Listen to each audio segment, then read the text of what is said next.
drives it to right. This one's on a line to the warning track, to the wall. It's gone. Oh, and Robbie Big Fly has number one.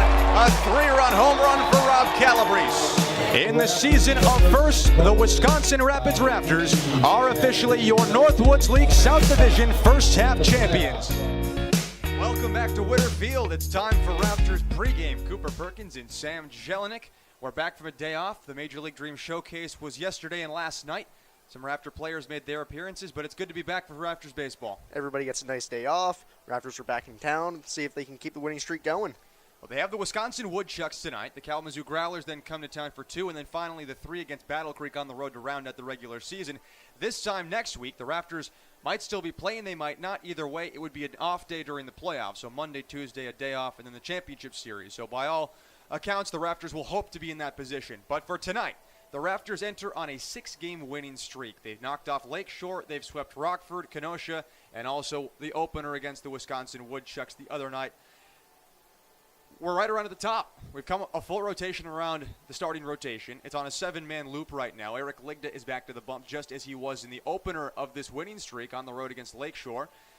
It's been a tremendous ride in the last 6 games. The Raptors, since being shut out in their opener at Lakeshore, have won the last 6. They've scored more than 8 runs and had more than 10 hits per game. It's very interesting to see that this club goes 58 games without being shut out.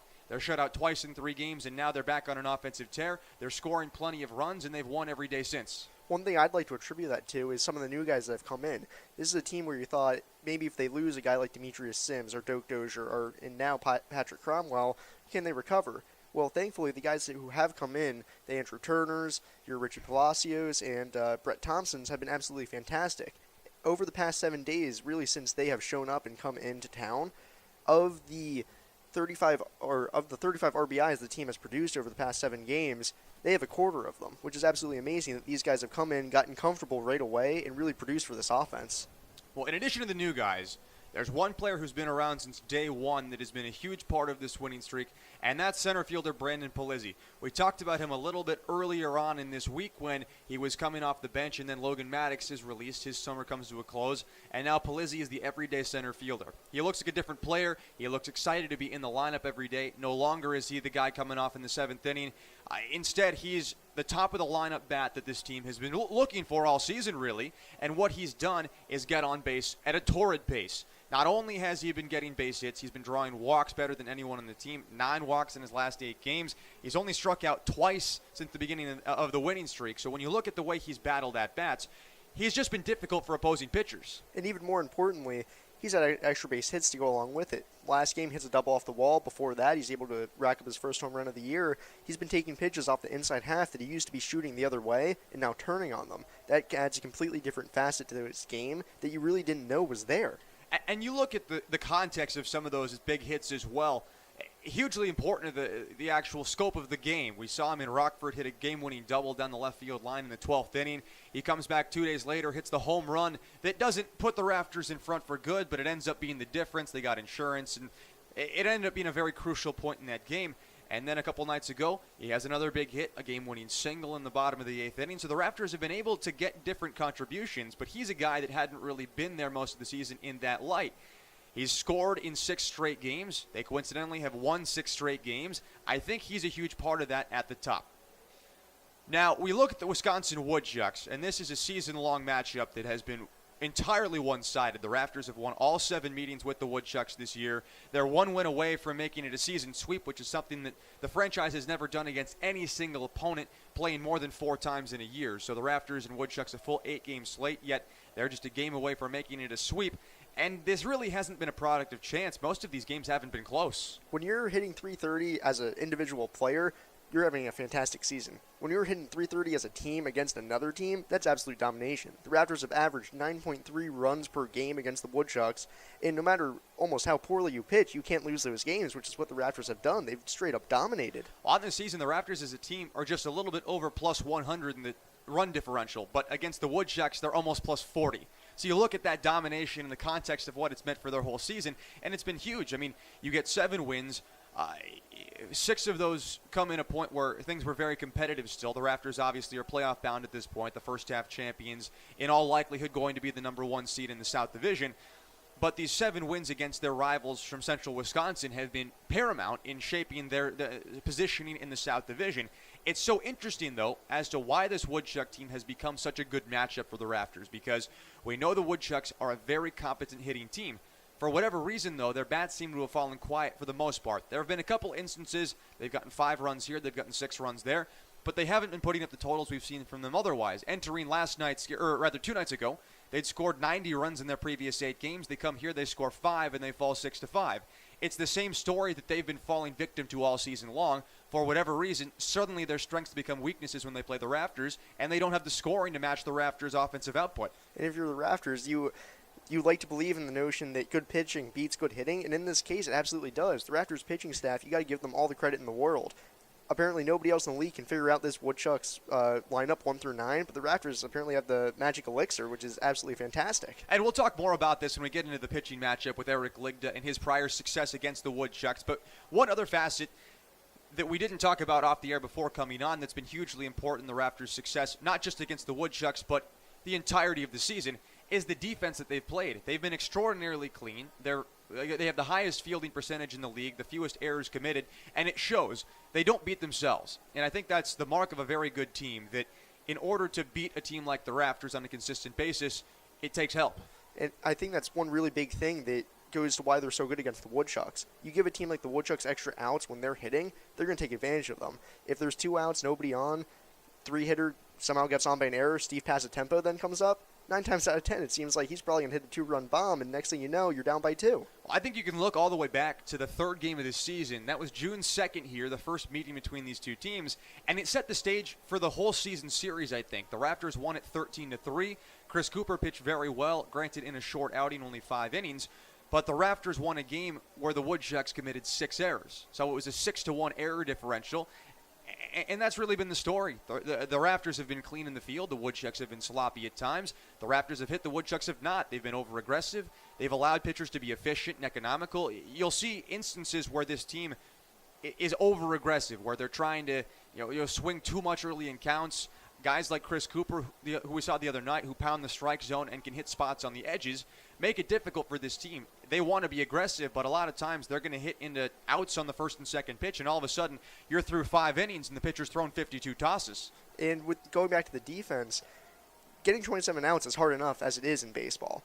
Giving a team like the Woodchucks that puts up an astronomical amount of runs already, you don't want to give them extra chances to swing the bat. The Raptors have done an amazing job with that, and like you said, the pitching staff is really the key to that. Not only are they inducing weak contact, they're striking a lot of guys out against the Woodchucks. The back end of the bullpen has been lights out against the Woodchucks this year. Well, you're listening to Rafters Pregame on WFHR 1320 AM, WFHR.com, and the TuneIn Radio app. Cooper, Perkins, and Sam Jellinek.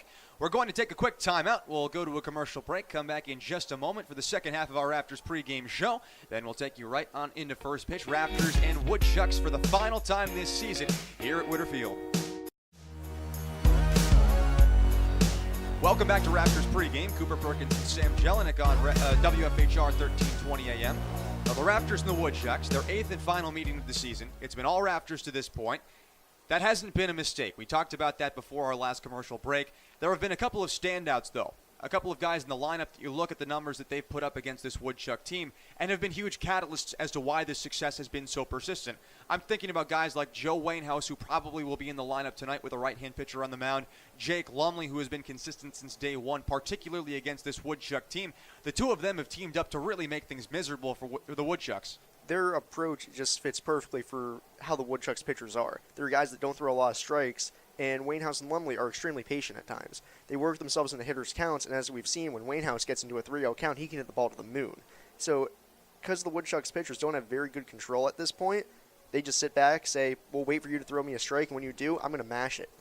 Well, you bring up an interesting point about the Woodchucks pitching staff not throwing a lot of strikes. We know that they lead the league in wild pitches by a tremendously wide margin, and we also know that they walk more hitters than anyone else, which is an interesting situation here because you have a guy like Jonah DePoto on the mound who has walked the second most on their team, which is really saying something because that's a staff that has walked a tremendous number of opposing hitters, but he's facing a Rafters lineup that has walked more than any other team in the South Division.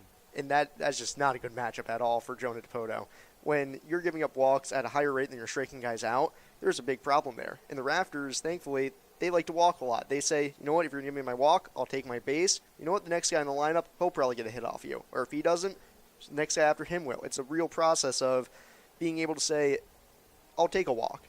Walks are as good as hits at times, and then eventually you'll start walking in runs and working yourself into counts where you can get hits. We've talked about Jonah DePoto. On the other side of this pitching matchup, the Rafters are sending Eric Ligda, who we've seen now 6 times in a starting capacity, 9 times overall.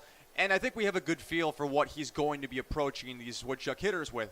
He doesn't walk many batters. He's very tall, a downhill plane, and a very difficult splitter to find. It's a pitch that he's had a lot of success with, and also the first time around, he used it effectively against this Woodchuck lineup to draw early swings and counts. He got some strikeouts, but also kept his pitch count low and was able to dominate for 6 innings. You had talked about it earlier with Chris Cooper, how he gets guys to reach a little bit outside of the zone, outside of their hitting zone where they can't hit the ball very hard. Ligda does the same exact thing with that slider and splitter combination, going out of the zone, getting guys to chase, and then busting them in with a fastball that for him has a lot of sneaky deception on it. That really wide frame that he has allows him to have a little bit more of a perceived velocity that maybe he's only throwing 85, but the hitters, because of such of a long stride, it looks closer to 90. Well, he shrinks down the distance the ball's traveling, so he makes it, instead of 60 feet 6 inches from home plate to the mound, all of a sudden it's 54 feet. And that's a huge difference when he's releasing it almost on the edge of the infield grass. It does shrink the time that hitters have to react. And the way that this Woodchucks team has approached batting all season long, both to success and to a fault, has been aggressiveness. And with that aggressiveness in mind, Ligda will throw a lot of pitches if he's on that looks like strikes that are in fact not strikes. With that in mind, it'll be a difficult battle for the Woodchucks to try and adjust, which they haven't shown the ability to do at this point in the season. And that's where Ligda might get into trouble possibly. If he can't get the Woodchucks hitters early in counts to reach off the plate at that slider or down in the dirt of that splitter, then he's getting in 3-1 counts where he's going to have to groove a fastball or potentially walk somebody. And Steve Passatempo doesn't miss fastballs right down the middle very often. That's 100% true, and Ligda is coming off an outing where he wasn't his sharpest. If anything, I think you could make the case that he was at his worst on this season's slate. 4 walks, the most he's issued this year, more than his 3 strikeouts, the first time he's been tilted in the wrong direction in that department. He battled, he did the best that he could, and left the game trailing 4-1 against the Lakeshore Chinooks and Marshall Kozowski.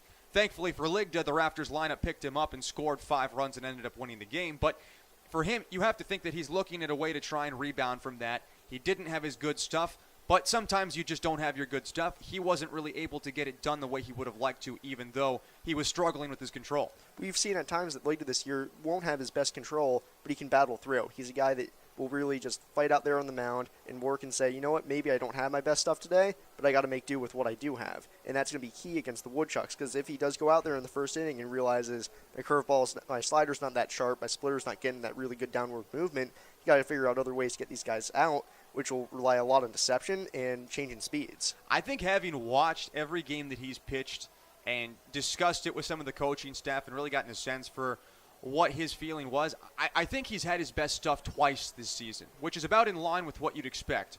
If you have, say, 15 starts, there are going to be 5 where you have good stuff, 5 where you have bad stuff, and 5 where it's very mediocre. And the job of a pitcher is to take advantage of those 5 in the middle and make the most of those. We've seen him twice this year be dominant. We saw it the first time against the Wisconsin Woodchucks in his first start of the year, and we saw it a couple weeks ago against the Lakeshore Chinooks here at Witter Field when he matched Marshall Kozowski, who is by all accounts the best starting pitcher in the league, pitch for pitch. That was 7 scoreless innings of dominant baseball. It'll be interesting to see where he falls on that spectrum of good, mediocre, or not very good, and how he responds against this lineup that can make him pay for mistakes.